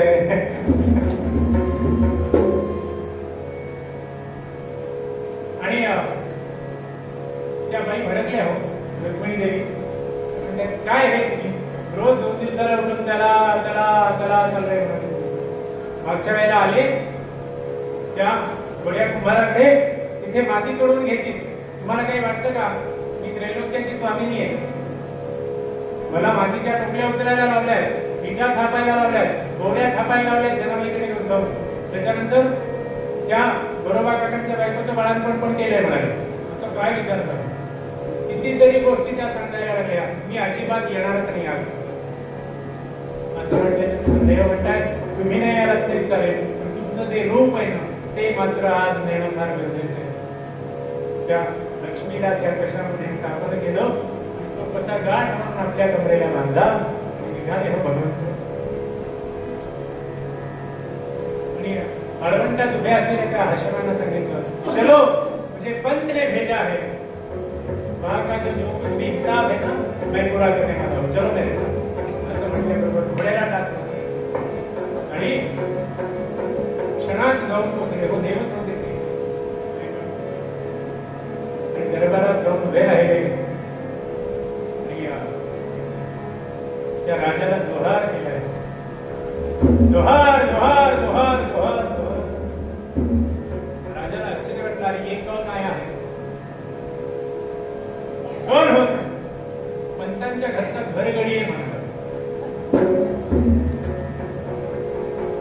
काय करतो भगवंत? काय करतो? देवराणा आहे दयाचे मस्तकी. देवराणा त्याचा सगळा कैवार घेतो, लक्षात ठेवा. आणि भगवंत त्या आपल्या भक्ताची पूर्ण जबाबदारी घेऊन टाकतो. तसं केलंय भगवंत.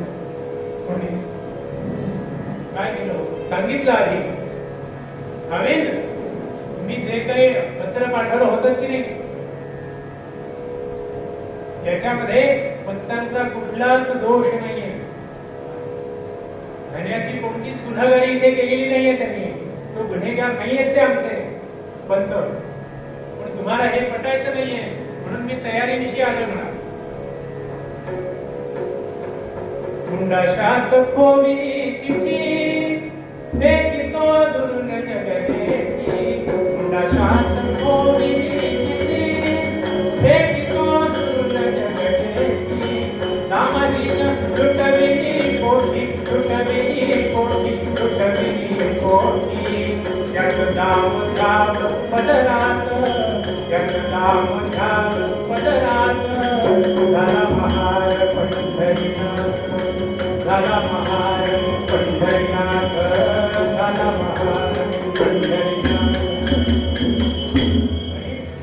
त्या मुंडाशात खोवलेली जी चिठी होती ती फेकली अशी त्या सदरेवरती. सांगितलं त्याच्यात सगळा हिशेब लिहिलाय. अरे याच्यात फक्त हिशेबच आहे, पैसे कुठे आहेत म्हणा. नको नको वकील आया होणार. आणि राजा असा उच्चासनावर बसलेला होता, हा खाली दरबारात उभा होता. बाकीचे मांडलिक राजे बाजूला बसलेले होते. आणि यांनी कमरेचा कसा काढला आणि त्या कमरेच्या कसातून सोन्याच्या मोहरा होतायला सुरुवात केली. एवढासाच तो कसा आणि त्याच्यातून मोहरांचा ढीग तयार झाला. खडखडा ओतिया मोहरा, खडखडा ओतिया मोहरा. त्याची मोजून पावती करा, हो त्याची मोजून पावती नजरा. हरी बघून चमकल्या नजरा, चमकल्या नजरा, चमकल्या नजरा. दहा खाली बोट तोंडात, दहा खाली बोट तोंडात.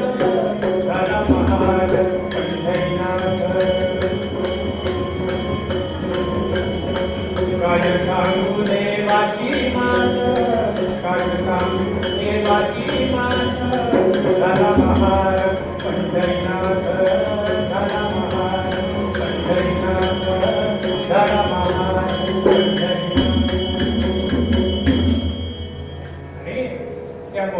सगळ्या मोजायला बसवलं हो सगळ्यांना. एक एक मोहरा मोजायला सांगितली आहे. घामाघूम झाले सगळेजण की आता एवढ्या सगळ्या मोहरा मोजायच्या कधी असा प्रश्न पडला सगळ्यांना. आणि घामाघूम झालेले सगळेजण मोहरा मोजतायत आणि आता मला त्याची पावती करा, कारण मला माझ्या धन्याला हिशेब द्यायचा आहे असं सांगितलं. पावती घेतली हो. पुन्हा ती पावशी मोठ्या गुंडाशामध्ये ठेवली आणि त्याला हवीन आता मी निघतो. जोहार जोहार जोहार. अरे रुको रुको रुको म्हणाले. आप क्या रुको. 7:45 झाले. जय जय. आप मत रुकाओ म्हणाले. बहुत आप जाना है, बहुत दूर जाना है, पुन्हा जाना है. जय जय. सांगितलं कौन है. कौन हा. क्या नाम है तुम्हारा. उत्तर दिले बंदा बंदा घरचा पिढी पिढीचा मिठा मला म्हणती. भगवंत उत्तर देतात.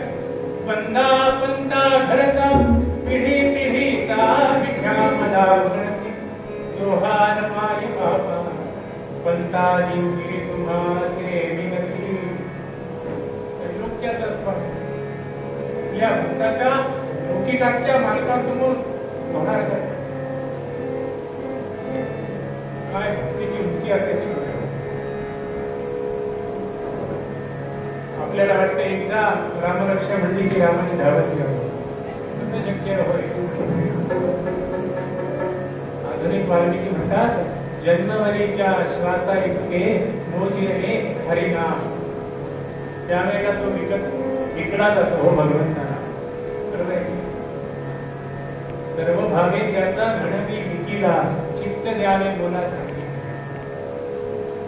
काय आम्ही सगळा भाव अर्पण केला तर तो विकला जातो. असा तो भगवंत आहे. आणि त्या भगवंताने सांगितलं भक्तांच्या घरचा घरगडी हो. आणि पंत कितनी तनख्वाह देते हैं तुम्हें. 2 लाख 4 लाख 5 लाख 7 लक्ष 8 लक्ष का 10 लक्ष देतात. किती लक्ष देतात पंत तुला. किती पगार देतात तुला. तिने सांगितलं तुला 10 लक्ष देत नाही 12 लक्ष देत नाही. ते मला फक्त 1 लक्षच तेवढं देतात. माझ्याकडे 1 लक्षच तेवढं देतात आणि त्यांच्या जीवनाचं लक्षच मी आहे म्हणाले. जय जय. आमच्या जीवनाचं लक्ष काय असतं तर भगवंताची प्राप्ती हेच असावं शकतं. जे नामाजी पंथांच्या जीवनाचं लक्ष होतं. तुम्हाला मैं तुम्हें 15 लाख दूंगा आ जाओ. 15 लक्ष देईये माझ्याकडे. 10 लक्ष देईये माझ्याकडे. तुझे मला 10 नको 15 नको आणि 25 नको. तर मला फक्त 1 लक्ष देणाराच आवडतो. लक्ष असं सांगितलं. लो मैं चला असं म्हणून निघाले होते भगवंत. आणि दरबारच्या त्या दारामध्ये गेले. फक्त आपलं मुखदर्शन घ्यायचं ते मूळ रूपात त्याला दाखवलं. आणि राजाचे डोळे विस्फारले. अरे पकडो पकडो पकडो उसे. अरे वो बिच्छू धेर के लिए कोई बिहार है. जा पकडो उसे. असं म्हटल्याबरोबर धावायला लागले हो शिपाई. असलं काय भगवंत दरबारातून बाहेर पडले. ते थेट विकेवरच येऊन उभे राहिले.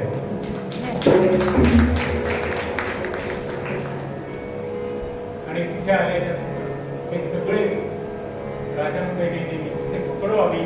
उसे देखना है. बंद का त्या हाशमध्ये सांगितलं पंढरपूर में है अभी. जाने चलो अभी जाएंगे वहां. आषाढ महिना आहे. मला पण वारीचं स्वप्न येतं. जय जय. राजा निघाला. चंद्रभागेच्या वाळवंटाची पोचण्याच्या नंतर वडवे धावत येऊन सांगतायत म्हणतो हो तो बेदरचा बादशाह तुम्हाला भेटायला आलाय. उठा उठा उठा. काय चाललंय तुमचं. गीतेचा पाठ झालेला होता. भगवंताला नमस्कार केला. मी राखलेस रे देवा. काय झालं. त्या राजाला सामोरे गेले आणि खाविंद अहो मी येतच होतो. तुम्ही कशासाठी आलात. मी येतच होतो. अरे नहीं पंत आपने जो भेजा था ना आपका नौकर क्या नाम है उसका. कोण आलं होतं. आपका जो गडी है ना वो भेजा था ना, आपका नौकर भेजा था ना, तुमचा गडी तुम्ही पाठवला होता ना, क्या नाम बताया उसने, विठुधेर ऐसा नाम बताया. असं म्हटल्यानंतर डोळ्यात भरलं आश्चर्य. आणि आमच्यासाठी काय काय करशील, माझ्यासाठी धावून गेलास त्या दरबारामध्ये आणि सांगितलं उससे देखना है हमें. म्हणाले आजी वो नौकर नहीं था, तो त्रैलोक्याचा स्वामी होता, तो सामान्य नव्हता. मैंने तो किसको भी नहीं भेजा. म्हणाले वही वही देखना है आम्ही त्याला दाखवतो म्हणाले. राजाला सोबत घेतलंय आणि तो यवन राजा पंढरपुराच्या देवळात उभा राहिला. समोर पांडुरंगाची मूर्ती होती. म्हणाले हाच आहे तो. अरे पंत ये नहीं है वो, दूसरा है कुछ, वो दिखाओ. असं म्हटले बरोबर प्रार्थना करताय भगवंताला.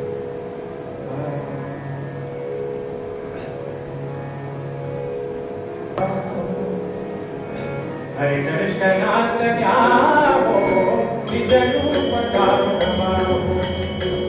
हरि दर्शनास न्यावो निज रूप दाखवावो.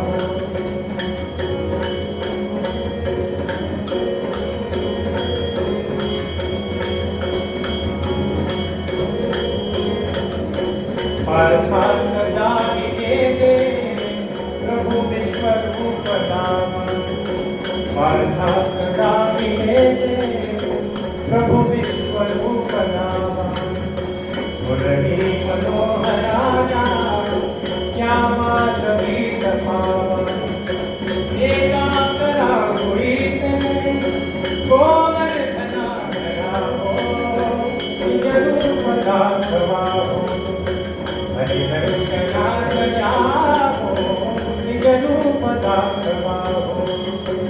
हरि दर्शनास न्यावो निज रूप दाखवावो. पार्थाला ते विश्वरूप दाखवलं. अहो नृसिंह हो मुनिया त्या स्तंभामध्ये प्रगटला होता. त्या प्रल्हादासाठी तुम्ही आला ते रूप घेऊन एक एक रूप भगवंत समोर प्रकट करतायत. ये नहीं है वो, ये नहीं है वो, ये नहीं है वो. मुरली मनोहर उभे राहिले, ये भी नहीं है. आणि मग प्रार्थना केली, राजा देवा माझा लौकिकातला हा जो मालक आहे, मी अलौकिकातले माझे मालक आहात. आजपर्यंत जर मी अनन्यपणे आणि मनापासून तुमची जर भक्ती केली असेल आणि माझा भाव तुमच्या चरणांवरती मी अर्पण केला असेल, तर या लौकिकातल्या मालकाला तुम्ही ज्या रूपात त्याच्याकडे गेला होता ते दर्शन द्या अशी विनंती केली. भगवंतांनी ऐकली हो. त्या विठुधेराच्या रूपामध्ये भगवंत समोर उभे राहिले. पंढरीनाथ महाराज की जय. पुंडलिकावर देहान विठ्ठल श्री ज्ञानदेव तुकाराम पंढरीनाथ महाराज की जय.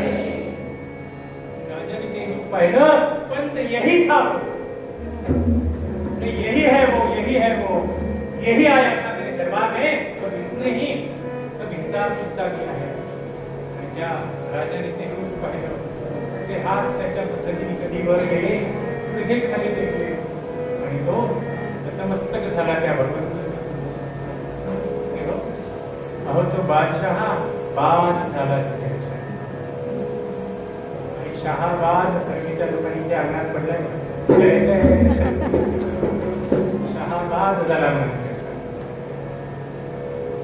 कीर्तनकारांनी गालीच्यावर उभा राहिल्याच्या नंतर कसं बोलावं हे आमच्या गुरुजींनी आम्हाला शिकवलं. ते म्हणाले गालीच्यावर उभा राहिल्याच्या नंतर गालीच्या वरच बोलावं, गालीच्या खाली बोलूच. जय जय भगवंताचे दर्शन केलं. राजा तृप्त झाला की राजाने सुख झाली असं सांगितलं. तुम्ही केलं ते योग्यच होतं असं सांगितलं. अहो अशी त्रैलोक्याच्या स्वामीची कृपा जर आमच्यावर व्हायची असेल, अशी धन्यता जर आम्हाला मिळायची असेल, तर भैरवीच्या स्वरात समर्थ रामदास स्वामी तुम्हाला उपदेश करत असताना सांगताय की काय अशी धन्यता मिळवायची असेल तर आम्ही आणि भक्ती करणं गरजेचं आहे. साड नाही तया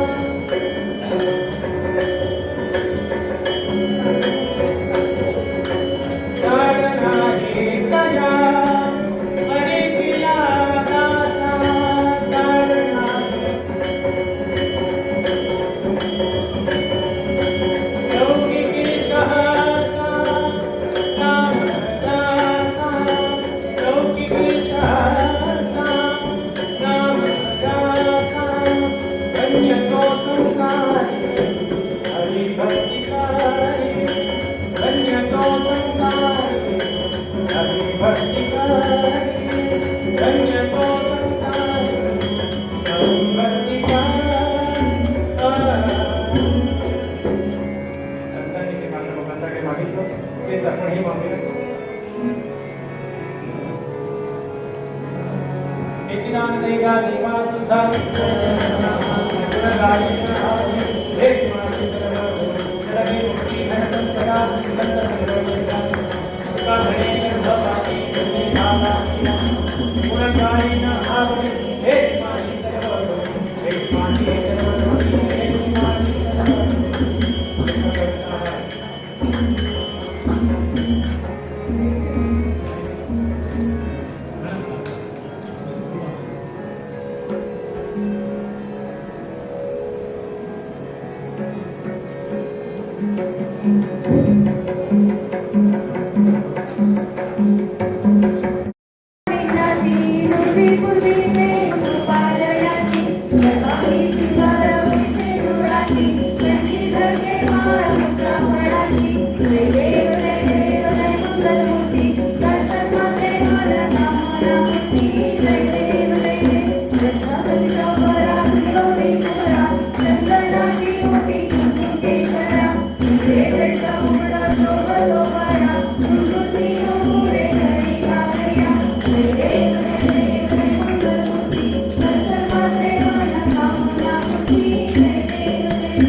गुरुनाथ महाराज नाही मला आता कोणी तुझं आहे मनी पांडुरंगा विटेवरी उभा तेजस्वी ते रूप सुंदर स्वरूप पांडुरंगा. आजच्या कीर्तनातून असे सुंदर स्वरूप आपल्याला आज दिसले. खरे की नाही मंडळी? आजच्या या भक्तिमय वातावरणात आपण सारेजण तल्लीन झालो आहोत. पावसात नाही तर विठ्ठलाच्या नामस्मरणात आपण सारेजण गेली 1-1.5 तास भिजून गेलो आहोत. मुलांवरचे संस्कार असतील, कुटुंबातील पालकांची कर्तव्य असतील, समाजातील वाढत जाणारी अराजकता असेल, अशा सगळ्याच गोष्टींना माननीय दिग्रजकर सरांनी आपल्या कीर्तनातून स्पर्श केलेला दिसतोय. खरंच सर, आम्ही सर्वजण आज धन्य झालो. आपल्या व्यस्त दिनक्रमातून माननीय श्री विलासबुवा दिग्रजकर हे आपल्या कार्यक्रमात उपस्थित राहिले व त्यांनी आपली कीर्तन सेवा आज इथे अर्पण केली. यासाठी शाळेच्या वतीने मी मनापासून आपले आभार मानते. आमचे नियामक मंडळ सदस्य माननीय श्री सुरेश बाबू मुलकर्णी सर तसेच त्यांच्या सुविद्य पत्नी हे दोघेही या कार्यक्रमास इथे आवर्जून उपस्थित राहिले म्हणून त्यांचेही मी मनापासून आभार मानते. आमचे शाळा समितीचे माजी अध्यक्ष माननीय श्री राजेश पटवर्धन हेही आवर्जून येथे उपस्थित राहिले त्यासाठी त्यांचेही आभार. पालक शिक्षक संघाच्या उपाध्यक्षा माननीय सौभाग्यवती सारिका कुलकर्णी याही इथे उपस्थित राहिल्या त्याबद्दल त्यांचेही आभार. आमच्या शाळेच्या मुख्याध्यापिका आदरणीय सौभाग्यवती श्रुती बागेवाडी मॅडम यांचेही आभार. आमच्या विनंतीला मान देऊन येथे उपस्थित राहिले सर्व पालक वर्ग यांचेही मनापासून आभार. तसेच येथे उपस्थित सर्व शिक्षकेतर वृंद यांचेही मनापासून आभार. तबल्यावर साथ करणारे गजू यांचेही आभार. धन्यवाद. आजचा कार्यक्रम इथे संपन्न झाला असं मी जाहीर करते.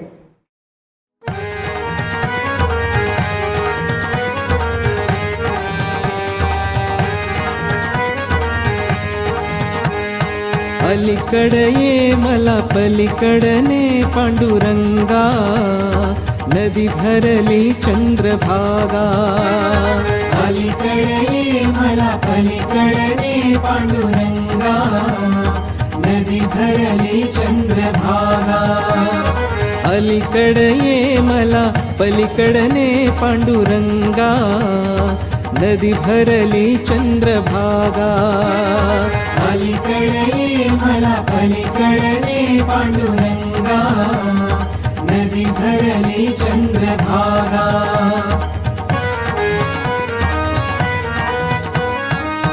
दर्शनासी व्याकुळ झालो रूप तुझे पहाया.